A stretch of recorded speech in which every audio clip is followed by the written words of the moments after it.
नमस्कार, बहुत बहुत स्वागत है आपका सत्ता का संग्राम में। आपके साथ मैं हूं अभिलाषा पाठक और हम मौजूद हैं हरियाणा के सबसे अहम लोकसभा सीट फरीदाबाद में। और फरीदाबाद इसलिए अहम हो जाती है क्योंकि दिल्ली एनसीआर से बहुत ही जुड़ा हुआ ये सीट है। और हरियाणा की अगर हम बात करें तो 10 लोकसभा चुनाव में से यहां पर हमेशा से ये देखने में मिला है कि बीजेपी और कांग्रेस में ही सीधी टक्कर रही है। लेकिन हरियाणा में हम जानते हैं कि जो बाकी क्षेत्रीय पार्टी है, चाहे इनेलो हो या फिर जेजेपी हो, इनका भी एक बहुत अहम रोल होता है यहाँ की सियासत में। हरियाणा का क्या सोच रहा है, यहाँ के लोग क्या सोच रहे हैं, आज दिन भर हमने ये चर्चा की है। हमने युवाओं से चर्चा की है कि यहाँ के क्या मुद्दे हैं। और सीधे तौर पर चाहे वो किसान आंदोलन हो या फिर बेरोजगारी का मुद्दा, ये उभर कर सामने आया है। और क्योंकि यहाँ डबल इंजन की सरकार है, यानी कि राज्य और केंद्र दोनों में ही बीजेपी काबिज है, तो सवाल कई उठते हैं कि आखिर इस बार लोकसभा चुनाव में क्या ये मुद्दे मुखर रहने वाले हैं, और अगर ऐसा है तो बीजेपी को क्या इस बार नुकसान हो सकता है। आपको बता दें कि हमारे साथ इस चर्चा में हम उन्हीं चुनावी मुद्दों को उठाएंगे, आम लोगों के सवालों को उठाएंगे स्थानीय नेताओं से। हमारे साथ डॉक्टर गायत्री देवी हैं, बीजेपी जिला उपाध्यक्ष हैं, हमारे साथ जुड़ गई हैं। आम आदमी पार्टी से हमारे साथ राकेश भड़ाना हैं जो कि प्रदेश प्रवक्ता हैं, वो भी जुड़े हुए हैं। क्योंकि कांग्रेस के साथ गठबंधन है तो सवाल उनसे होंगे। और उमेश भाटी जी हैं हमारे साथ, जो जेजेपी के प्रदेश प्रवक्ता हैं, बीजेपी के साथ थे, अब अलग राह पर चुनाव लड़ रहे हैं, तो उनसे भी सवाल होंगे।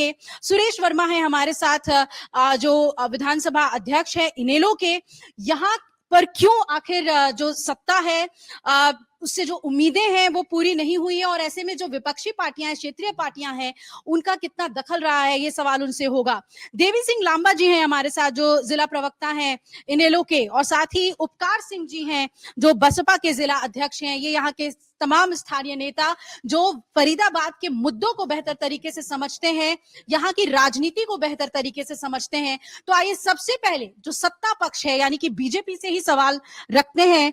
और गायत्री जी, सवाल आपसे यही कि डबल इंजन की सरकार है, लेकिन जब आज हम फरीदाबाद में लोगों से मिल रहे हैं, बातें हो रही हैं, तो कई मुद्दे हैं। और क्या आप लोगों के लिए आसान होगा ये लोकसभा चुनाव आराम से निकाल लेने के का?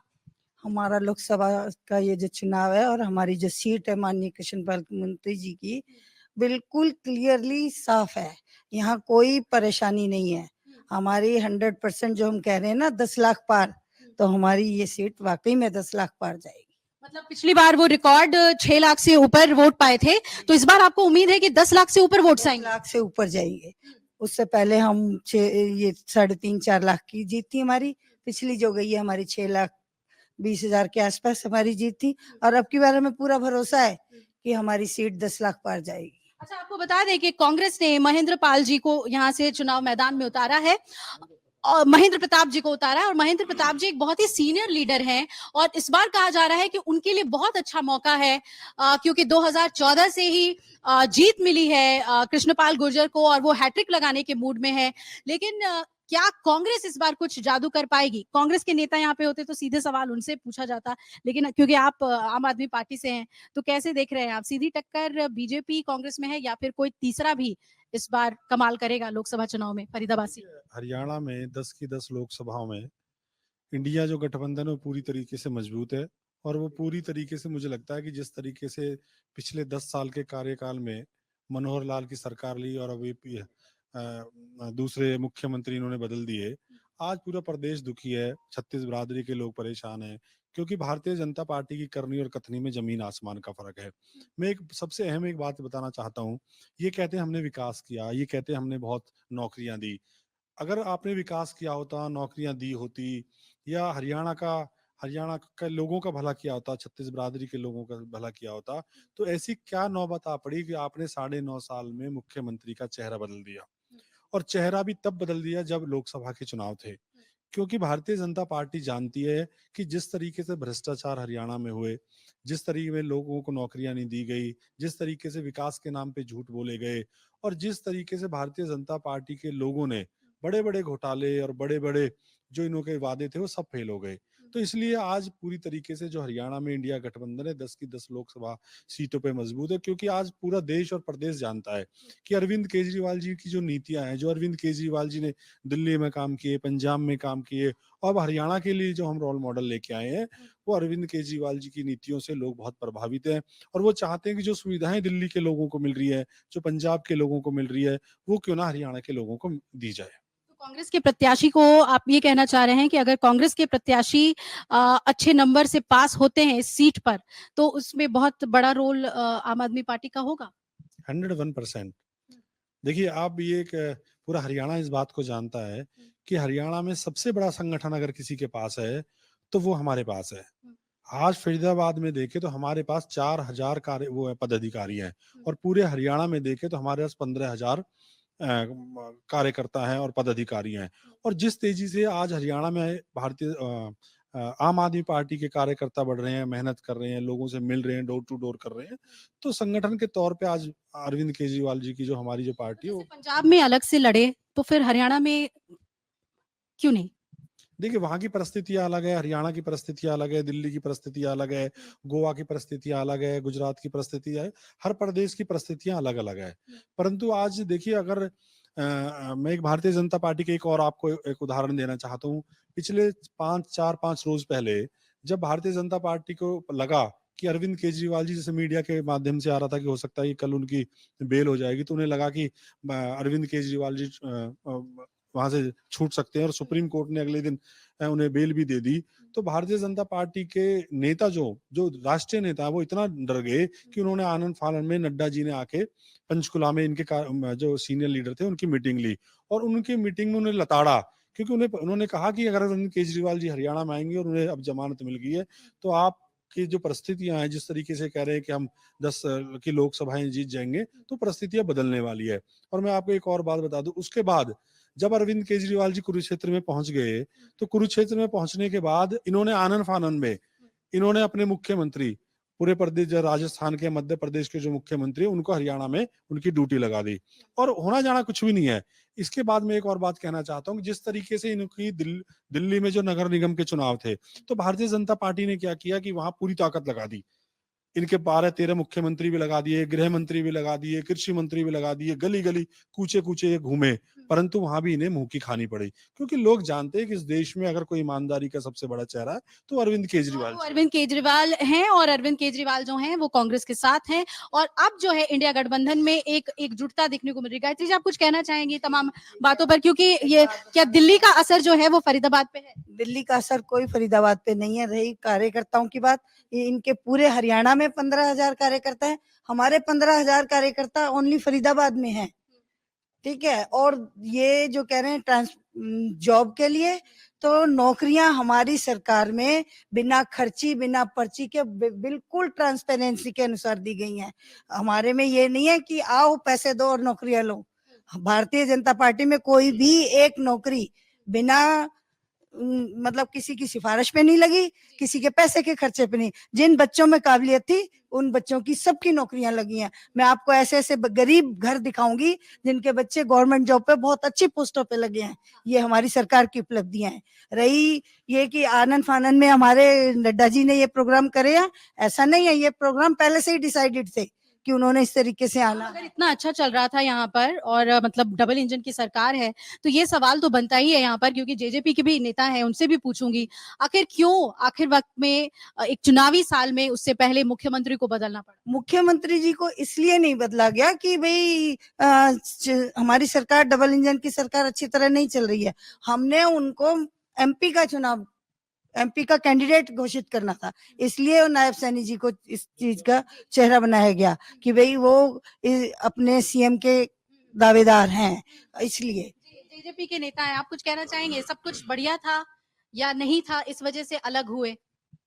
नहीं, ऐसा कुछ नहीं है। 2019 का हम चुनाव की बात करें तो 2019 के चुनाव के दौरान हम लोगों ने अलग अलग इलेक्शन लड़ा।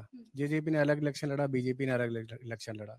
लेकिन जब मैंडेट की बात करें, जो मैंडेट आया, तो मैंडेट किसी भी, ना तो कांग्रेस को मिला ना बीजेपी को मिला। और सबसे पहले हम लोगों ने कांग्रेस को अप्रोच किया, कांग्रेस से बात की कि अगर आप चाहते हैं कि सरकार बनाए तो हम आपके साथ हैं। लेकिन कांग्रेस को लगा कि शायद बच्चे हैं, ये कुछ नहीं कर पाएंगे, तो उन्होंने जो है उस बात को सीरियसली नहीं लिया। देखिए, हरियाणा में स्थिर सरकार देनी थी, दोबारा बाई इलेक्शन होता तो शायद कितना करोड़ रुपए खर्च होता हरियाणा का। तो हम लोगों ने फिर बीजेपी के साथ चर्चा की और बीजेपी के साथ चर्चा करने के बाद में वो हमारा गठबंधन बना और गठबंधन बना भी और 4.5 साल बहुत अच्छी तरीके से काम भी हुआ। ऐसा नहीं है कि काम नहीं हुआ, 4.5 साल बहुत अच्छे तरीके से काम तो हुआ। आखिर में फिर बीजेपी को लगा कि बच्चे हैं, ये कुछ नहीं कर सकेंगे और उन्होंने आपको अपने से दूर कर दिया।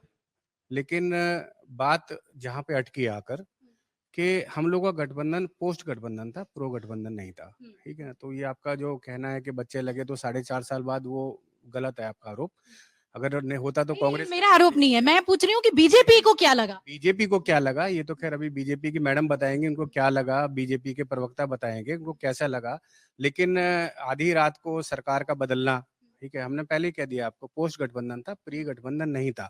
प्री गठबंधन होता तो शायद इस बात पे चर्चा भी की जाती कि भाई क्या बात है, क्या वजह है। पोस्ट गठबंधन सिर्फ बनाया गया था सरकार को चलाने के लिए, और सरकार को चलाने के लिए चली सरकार 4.5 साल। लेकिन शायद उनको लगा होगा, जब हमारी सीटों के बंटवारे के बारे में जब चर्चा हुई, तो सीटों के बंटवारे में चर्चा हुई तो उनको लगा कि नहीं, हम 10 की 10 सीट जीत सकते हैं, हम क्यों गठबंधन में हम जेजेपी को सीटें दें। लेकिन ऐसा नहीं है कि हरियाणा में गठबंधन हुआ है, पूरे देश में गठबंधन हुआ है। एनडीए में एक खाली बीजेपी नहीं है, एनडीए में उस समय जेजेपी नहीं थी। एनडीए में 36 से ज्यादा पार्टियां हैं और उन्होंने हर जगह उनको सीटें दी। और बस एक सीट की तो मांग थी आपकी तरफ से, वो भी इन्होंने नहीं। बट लेकिन कोई बात नहीं, देखिए ऐसा है कि लड़ना सीखना चाहिए और लड़ना आना भी चाहिए। एक बात बता दीजिए कि 4.5 साल में क्या बीजेपी सरकार ने, या यूं कहें आपके गठबंधन के सरकार ने सभी वादों को पूरा किया, काम अच्छा किया? देखिए, मुझे बीजेपी का नहीं पता, लेकिन मुझे अपना पता है कि जननायक जनता पार्टी ने जो वादे किए थे, हमने 5100 का वादा किया, हमने लड़ झगड़ कर उसको 3 तक पहुंचा दिया। 3000 रुपए आज वृद्धा पेंशन है। 5100 अगर हमारी सरकार होती तो आज भी मैं बोलता हूँ आपके चैनल के माध्यम से, हमारी सरकार बनती है तो 5100 से ऊपर हम लेकर जाएंगे।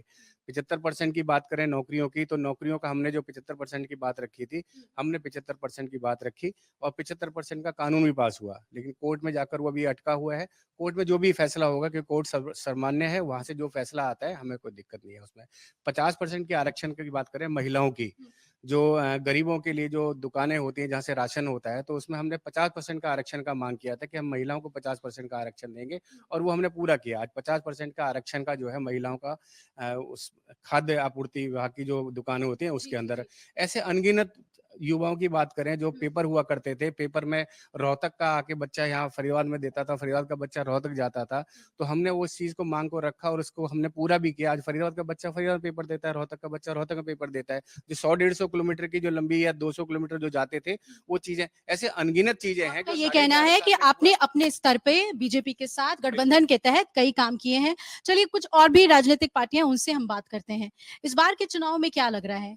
जो लड़ाई है वो सीधे सीधे बीजेपी और कांग्रेस के बीच है, या फिर जनता दूसरे विकल्प के बारे में भी सोच रही है? और क्योंकि आप एक किसान नेता भी हैं, तो आपसे हम ये समझना चाहेंगे कि इनेलो मुद्दों को लेकर कितना जनता के बीच में है? बतौर किसान नेता आप लोग जनता के बीच में है, किस तरीके से ये चुनाव है? देखिए, किसानों के लिए बीजेपी और कांग्रेस दोनों एक चीज है। जो बीज कांग्रेस बो के गई, उनको बीजेपी ने और ज्यादा बढ़ाया। आज पूरा हरियाणा धरनाओं से अटा पड़ा है। आप हमें अपने फरीदाबाद से शुरू कर देता हूँ, लोकसभा से। मिंडकोला में 37 दिन धरना रहा। वहां पर किसान बैठे रहे, सर्दी में गर्मी में, उनकी जमीन गई है। उनके आने वाली भविष्य की पीढ़ी के लिए कितना भयावह परिणाम होगा, इसकी जमीन कौड़ियों के भाव जा रही। उसके बाद धरना यहाँ पर हमारे मोहना में 7 महीने हो गए। वहां पर कितनी सर्दी रही है, एक बार 0- डिग्री सर्दी रही है। वहां पर हमारी 90-90 साल की बुजुर्ग महिलाएं वहां पर रही हैं, बड़े बूढ़े रहे हैं। एक धार्मिक प्रोग्राम में, किसी भी समाज, किसी भी वो उसका हो धर्म का, मंदिर में प्रवेश करने के बाद जिस प्रदेश का मुखिया और मंत्री और उस क्षेत्र का विधायक एक घोषणा कराए, झूठ बोलाए, तो एक धर्म उठाने के बराबर समझो। अगर आप ये वीडियो YouTube पर देख रहे हैं तो हमारे चैनल को सब्सक्राइब करें और बेल आइकन को दबाना ना भूलें। अगर आप Facebook पर ये वीडियो देख रहे हैं तो हमारे पेज को लाइक करें।